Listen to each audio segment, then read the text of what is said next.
நிரூபணமாகிறது. இதன் அடிப்படையில் தான் தமிழ்நாட்டின் சமூக பொருளாதார வளர்ச்சிக்குரிய திட்டம்.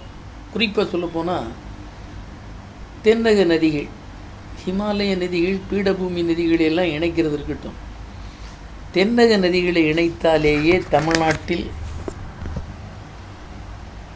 பெரும்பகுதி கிராமப்புறங்களில் பாசன வசதி கிடைத்துவிடும். வைகை வரைக்கும், மகாநதி தண்ணீர் வைகை வரைக்கும் கொண்டு வரலாம். அது ரொம்ப வீணாக போயிட்டுருக்கிற விஷயம். இது நீண்ட காலமாக சொல்லப்பட்டிருக்கு. தென்னக நதிகள் இணைப்புக்கு உயர் முன்னுரிமை கொடுப்போம்.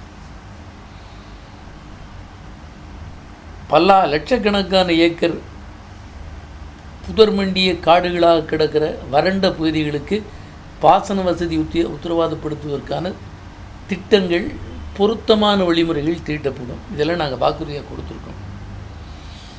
அதே மாதிரி இலவச கல்வி, இலவச வைத்தியம்,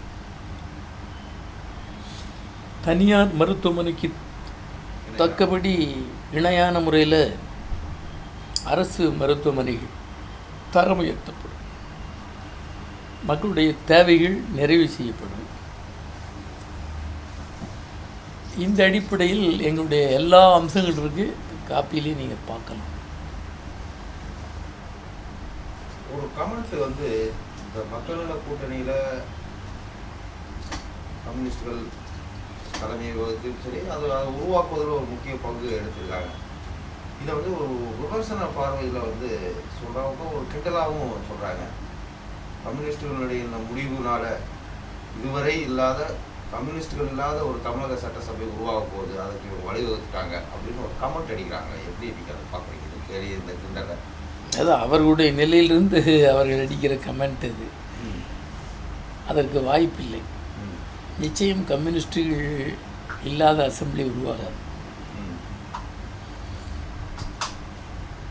பலமான மக்கள் ஆதரவோடு தான் நாங்கள் இந்த மக்கள் நல கூட்டணி போய் கொண்டிருக்கிறது. பலத்த நம்பிக்கையோடு நாங்கள் செயல்பட்டு கொண்டிருக்கிறோம்.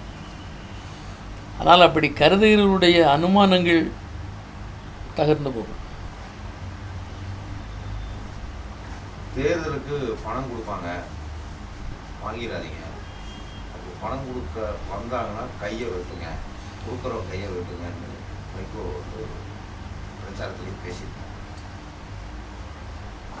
பணம் கொடுக்க போகிறாங்க அப்படின்னு வந்து நீங்கள் சொல்லக்கூடிய இந்த குற்றச்சாட்டு ஏற்கனவே பதுக்கிட்டான் அப்படின்னு சொல்கிற இந்த குற்றச்சாட்டு தேர்தலுக்கு முன்னாடியே வந்து நீங்கள் வந்து உங்களை தற்காத்துக் கொள்வதற்காக இந்த தேர்தலுக்கு பின்னால் நீங்கள் தயார் செய்யக்கூடிய ஒரு தயாரிப்பாக வந்து இந்த குற்றச்சாட்டை பார்க்கலாமா? எப்படி பணம் ஜெயிச்சிட்டானா பணம் கொடுத்து ஜெயிச்சிட்டான் அப்படின்னு வந்து சொல்வதற்காக சொல்லக்கூடியதா? ஒரு 3 மாதங்களுக்கு முன்பாகவே பணம் கொடுக்க போகிறாங்க. இப்போ தேர்தல் அறிவிப்புக்கு முன்னாடி இருந்தே நீங்கள் இந்த குற்றச்சாட்டை சொல்லிட்டு என்ன இதுக்கு காரணம்? இது ஒன்றும் நம்ம சொல்கிற பிரச்சனையே இல்லை. திருமங்கலத்தை ஃபார்மலாக நாடறிந்தது, ஸ்ரீரங்கத்திலேயே நாடறிந்தது. கடந்த நாடாளுமன்ற தேர்தலில் வரலாற்றிலேயே முதல் முறையாக கியூவில் நிறுத்தி வச்சே காசு கொடுத்தாங்க. இது நாட்டில் நடந்துட்டுருக்கிற ஒரு விஷயம். முறைகேடான அதிகாரத்தை பயன்படுத்தி முறைகேடான வழிமுறைகளில் பணம் குவித்து கொண்டவர்கள் மீண்டும் அதிகாரத்தை கைப்பற்றுவதற்கு முறைகேடாக செயல்படத்தான் செய்வார்கள். அதை மக்களுக்கு எச்சரிக்கிறோம், மக்களை விழிப்பூட்டுகிறோம்.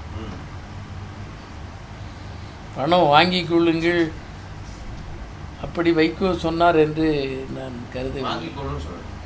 கையை வெட்டு, கொடுக்க அனுமதிக்காதுன்னு அப்படி சொல்லியிருக்கிறாரா என்று எனக்கு தெரியவில்லை. கையூட்டு கொடுப்பவன் கையை வெட்டு, ஓட்டுக்கு கையூட்டு கொடுப்பவனுடைய கையை வெட்டு, அதை அனுமதிக்காத, காசு கொடுக்க வருவான் வாங்கிறாத, வாங்கிக்கோன்னு அவர் சொல்கிறார். அதனால் அந்த மாதிரி வர்றவங்க அது ஒரு ஜனநாயக விரோதம், சட்ட விரோதம். அதை மக்களுக்கு விழிப்பூட்டுறோம். அதை விழிப்பூட்டுகிற வேலையை நாங்கள் செய்கிறோம். திமுக வந்து தேமுதிகவை அழைக்குது, நீங்கள் வாங்க பல நழுவி பால் விழுதுன்னு ஒரு அலங்கார வார்த்தையில் வந்து அவர் சொல்கிறார். அந்த கட்சியினுடைய தலைவர் ஒரு கூட்டணி, அவங்களுக்கும் ஒரு தனி, நீங்கள் வெளியில் வந்துட்டீங்க, நீங்கள் அந்த கூட்டணியில் இல்லை, உங்களுக்கும் திமுகவுக்கும் சம்மந்தம் இல்லை. ஆனால் திமுக ஒரு கூட்டணி, ஒரு கட்சியை அழைக்குது கூட்டணிக்கு. அதனுடைய தலைவர் ஒரு சில கருத்துக்களை சொல்கிறார். உடனடியாக அதுக்கு ஒரு மறுப்பு வருகிறது. ஒருங்கிணைப்பாளரே அந்த மறுப்பு சொல்கிறார். இன்னும் நீங்களும் அதை ஏற்றுக்கிறீங்களா? அந்த மாதிரியான இப்போ 2 கட்சிகளுக்கான ஒரு பரஸ்பரமான ஒரு பேச்சு. அவங்க அழைக்கிறாங்க, அவங்க போவாங்களா போக மாட்டாங்களாங்கிறது அது அவங்களுக்குரிய ஒரு விஷயம். நீங்கள் வெளியில் இருந்து கொண்டு இதை வந்து பேசுவது என்பது ஒரு அரசியல் நாகரிகமாக தான் நீங்கள் பார்க்குறீங்களா? பழம் நடுவி நஞ்சு கலந்த பாலில் விழுந்து விடக்கூடாது, விழுகாது. அது எப்படி பார்க்குறது? எந்த அர்த்தத்தில் ஒருங்கிணைப்பாளர் சொல்லியிருக்கிறார் என்றால், திமுக என்ற பாலில் ஊழல் நஞ்சு கலந்திருக்கிறது. ஊழலை எதிர்ப்பதாக சொல்லுகிற தேமுதிக அதில் மாட்டிக்கொள்ளக்கூடாது என்ற நல்லெண்ண அடிப்படையில் அதை அவர் சொல்லியிருக்கிறார். தனிப்பட்ட விமர்சனம் அப்படிங்கிறத வந்து தேர்தல் ஆணையமே வந்து செய்யக்கூடாது அப்படின்னா தேர்தல் நடத்தை விதிகளில் சொல்லியிருக்கு. தண்டனையெல்லாம் இல்லை, அது ஒரு நடத்தை விதி. தனிப்பட்ட தாக்குதல்களை வந்து செய்யாதீங்க, அதை வந்து கட்சிகள் அதை வந்து தவிர்க்க வேண்டும் அப்படின்னு சொல்லி. ஆனால் பெரும்பாலும் நீங்கள் வந்து ஒரு கட்சி தலைவர், அவர்களுடைய குடும்பம் ஒரு பர்சனல் அட்டாக் போகிறதுக்கு காரணம் ரொம்ப கடுமையான அட்டாக்லாம் இது வருது, பண்ணிட்டு தான் இருக்காங்க. இதுக்கு என்ன, இது வந்து தனிப்பட்ட விரோதத்தை தீர்த்து கொள்வதற்காக இந்த தேர்தலை நீங்கள் பார்க்குறீங்களா? நான் கம்யூனிஸ்டுகளை சொல்கிறேன். இது எப்படி இதை நீங்கள் அனுமதிக்கிறீங்களா? ஒரு நீங்கள் சொல்லக்கூடிய தனியார் மயம், தாராள மயம், புதிய இது ஒரு பரந்துபட்ட ஒரு கொள்கை மாற்றத்தை நோக்கி சென்று கொண்டிருக்கிற இந்த நேரத்தில் ஆட்சி மாற்றம், நபர் மாற்றம் மட்டும் இங்கு போதுமானதல்ல, கொள்கை மாற்றம்ங்கிற ஒரு முழக்கத்தை வச்சு போயிட்டு இருக்கிறப்போ இந்த தனிப்பட்ட விமர்சனம், இந்த தனிப்பட்ட தாக்குதல் அப்படிங்கிறது சரிதான். இந்த தனிப்பட்ட கொள்கை வெளிப்பட்ட தாக்குதலை விட்டு தனிப்பட்ட தாக்குதலை நாங்கள் வெம்பென வெறுக்கிறோம்.